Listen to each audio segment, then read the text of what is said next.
Benvenuto su Heavy Metal Heaven. Oggi aspettiamo il ritorno di un gruppo che da un lato evolve ancora il suo personale folk viking, ma che dall'altro delude un po' le aspettative.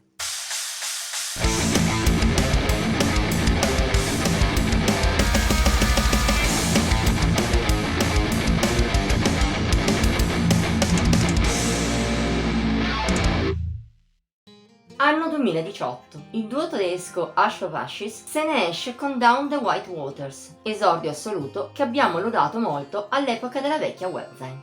Ne avevamo apprezzato non solo lo stile originale, ma anche la versatilità e la capacità di suscitare emozioni, difficilissime da trovare e ancor più stupefacenti per una band appena all'inizio.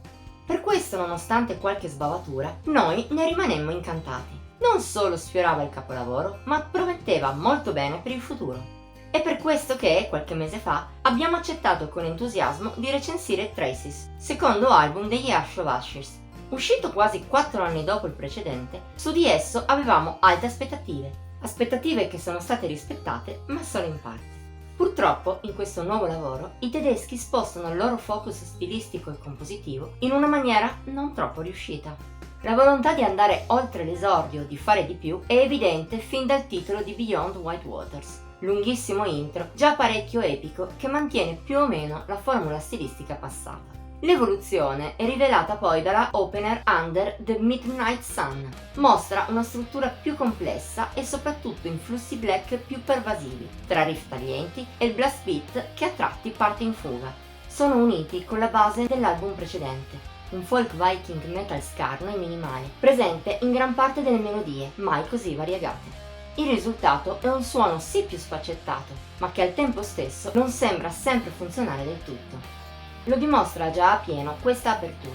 Se in certi frangenti è davvero incisiva sia in diverse melodie che in alcuni dei momenti più aggressivi, altrove stenta un po', il che la rende il manifesto perfetto per Traces, che rispetto a Down the White Waters risulta molto più altalenante. Non mancano grandi passaggi della magniloquenza dell'album precedente, uniti però a momenti morti e a canzoni meno riuscite. Un segno che, nonostante i quasi 4 anni passati, gli Ash of Ashes non sono riusciti a mantenere lo stesso livello di freschezza e ispirazione, almeno in generale.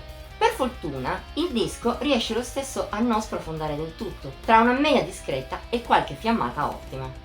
Tra queste ultime vanno citati Into Eternity, un pezzo viking abbastanza classico ma d'impatto con la sua malinconia unita a un'epicità intensa, oppure A Lion Guards Our Names, espansa per lunga parte della sua durata ma evocativa. Vive un dualismo con la parte centrale più truce e black, che però stavolta funziona molto bene. È il pezzo migliore di una scaletta che, pur non essendo così male, ha anche il difetto di mancare un po' di hit.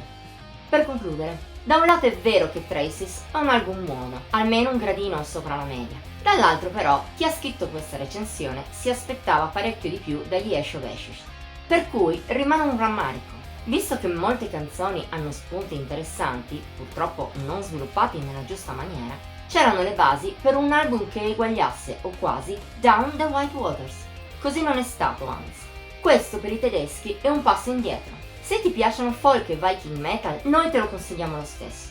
Tuttavia, speriamo che la prossima volta vada meglio e che il duo sappia ritornare all'ispirazione e alla freschezza sentite in passato. Voto di Heavy Metal Heaven 74 su 100. Bene, anche per oggi è tutto. Se ti è piaciuto questo video metti il like, condividilo e commentalo. Puoi anche iscriverti al canale e cliccare la campanella delle notifiche per rimanere sempre aggiornato sui nostri nuovi video.